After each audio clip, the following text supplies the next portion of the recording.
Boa tarde a todas e todos. Primeiramente, eu queria, inclusive, justificar a ausência do presidente do colegiado do COEGEMA, Marlon. Marlon também é professor e teve uma demanda na escola e ele não pôde sair de Itaquitinga. Ele hoje é o presidente, eu estou na vice-presidência do colegiado, né? E Penélope também, que precisou viajar a Brasília. Penélope está hoje, agora ela vai ser a nossa presidente do CONGEMA Nacional, e Penélope é aqui de Surubim, mas ela precisou viajar, estava viajando hoje para Brasília, que ela já tinha um compromisso, então teve que se ausentar desse compromisso de hoje.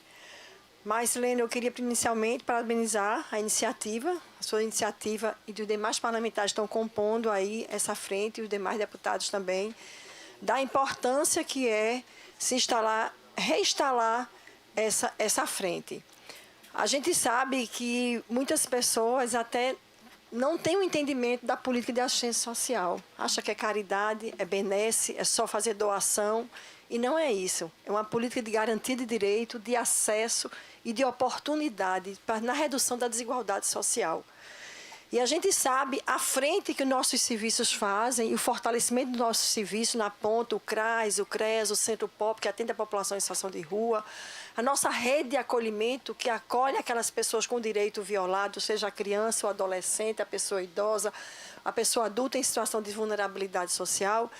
E a gente viu que na pandemia, muitas pessoas começaram a dar importância, e entender e fortalecer, tentar fortalecer a assistência, porque começou aquela vacância mesmo em termos de você ver a desigualdade social, o desemprego, as pessoas alentavam, sem alento mesmo, as pessoas na rua, né? Foi para a rua fortemente, as pessoas saíram de sua casa, muitas pessoas, porque não tinham alimento, porque o Brasil voltou para o mapa da fome. Isso foi uma realidade do Brasil, né? E a gente estava num momento econômico muito difícil. A gente tem um desafio enorme enquanto política pública, eu acho, Silene, que a gente vai ter que fazer uma incidência a nível municipal, estadual e federal, nessa repartição dos orçamentos mesmo. Porque a gente tem um desafio enorme. A gente, quando eu estava no governo Bolsonaro, a gente tinha 60 milhões né, previstos para assistência, e sabendo que para manter o que tinha era 3 bi. Com a PEC lá de Danilo, a proposição da orçamento vinculado, a assistência passa a ter 12 bi. É um outro patamar.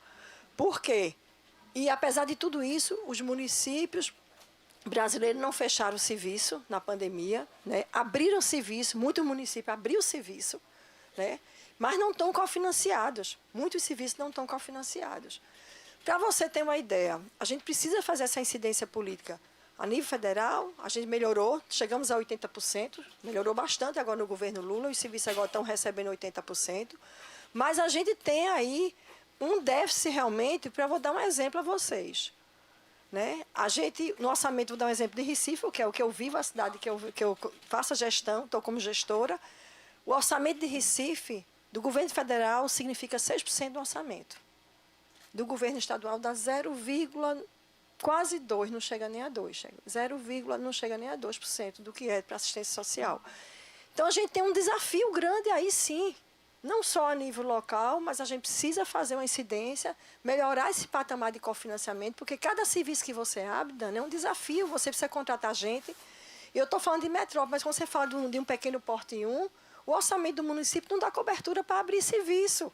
Então, como é que vai contratar, fazer concurso, chamar a equipe? Então, eu sou gestora, eu estou nessa posição, e eu sei exatamente, a lei de responsabilidade fiscal está aí, que impede você contratar. Então, você tem um impacto, porque você precisa do serviço, precisa contratar, você não tem as condições reais. O FPM e o Bolsa Família, o BPC e o Bolsa Família, muitas vezes é muito maior que o FPM de um município. Então, a gente tem que fazer uma discussão mesmo dessa coisa do orçamento nesses níveis, para a gente pensar em política pública de qualidade, se nós estiver brincando de fazer política pública. Rever, é isso que eu ia falar agora. A minha fala era essa, é a revisão do Pacto Federativo. A gente tem que enfrentar isso, mais de 60% fica no recurso federal. Ou a gente muda isso, ou a gente não vai avançar. E outra coisa que eu penso, a gente não pode, essas áreas sensíveis, educação, saúde e assistência, pessoal não devia estar vinculado a um patamar, porque senão a gente não vai conseguir, porque precisa de gente. A política pública da assistência social se trabalha com pessoas. É fortalecimento de vínculo familiar, não é besteira não, minha gente. A gente trabalha o fortalecimento do vínculo familiar, a gente trabalha o retorno a, vamos dizer, aquelas pessoas que já perderam o seu laço familiar, o retorno, romper o laço, você vai ter que trabalhar essa volta à família. Então, são estratégias que envolvem o trabalho de pessoas no dia a dia, no frente a frente, na construção coletiva, no diálogo com essas famílias, com essas pessoas. E buscando as outras políticas, né, com relação a emprego, você vê população em situação de rua mesmo, que é um desafio enorme para as cidades de grande porte, médio porte e as metrópoles. Né? Para uma pessoa dar um emprego a uma população em situação de rua. É um desafio, as pessoas têm preconceito, não querem dar o emprego. Então, assim, são mudanças de cultura e mudanças de patamar que a gente precisa começar a pensar, incidir politicamente. Quando eu falo incidência política, a gente está tramitando agora na Câmara Federal 70 projetos que envolvem assistência social, de diversas formas. Ou a gente faz a incidência, eu estava lendo ontem, quando eu me encontrei com ele, na Casa do Pão.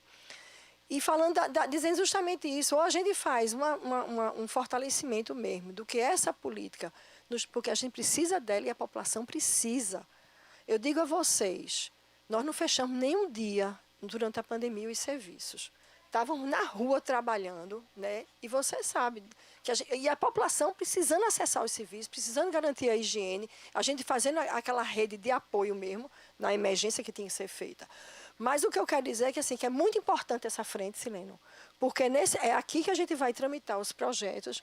Eu acho que a gente tem que sentar, construir um plano de trabalho dessa frente, desenhar quais são as prioridades do sistema da assistência social em Pernambuco, da gente traçar alguns projetos que são importantes. Eu acho que você falou da vinculação aí, é um desafio, mas acho que a gente tem que batalhar bastante pela vinculação, para ter realmente a política pública. Então, assim, eu não vou me estender, eu gosto muito de falar, mas, assim, dizer da importância da gente estar aqui hoje. Eu acho que a gente dá um passo muito importante em Pernambuco, reeditando essa frente. Né? A gente tem representação aqui dos trabalhadores, tem representação de gestores, tem representação de trabalhadores que estão aí, né? De usuário da assistência, mas eu acho que essa aqui é só a instalação, como você bem disse, formal hoje precisa ser feita, mas esse grupo de trabalho não pode se acomodar.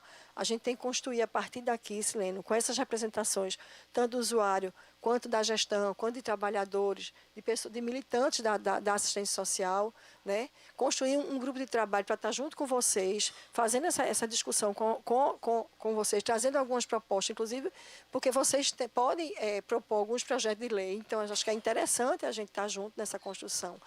E nos colocarmos à disposição, o colegiado, eu estou aqui enquanto colegiado de gestores da assistência social de Pernambuco, e colocar a gente à disposição para a gente fortalecer o SUS em Pernambuco e no Brasil, porque vocês, como deputados estaduais, também podem fazer incidência com os deputados federais.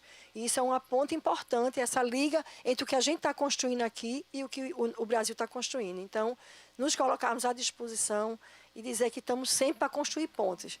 Eu gostei, como você falou, é uma frente suprapartidária, tem vários partidos aí, a gente precisa, porque a gente precisa de uma sociedade mais justa, igualitária e mais fraterna, para que a gente possa desenvolver socialmente as pessoas. Não adianta desenvolver um país economicamente se a população não acompanha o desenvolvimento econômico. Não adianta. O país pode ser rico, mas se a população não for rica em termos de conhecimento, de acesso, de qualidade, de oportunidade, a gente não fez o dever de casa. E nós todos, eu digo nós, sociedade, porque a gente precisa, todos nós entendermos como, fazendo parte dessa história, nossa cidade, nosso país. Muito obrigada.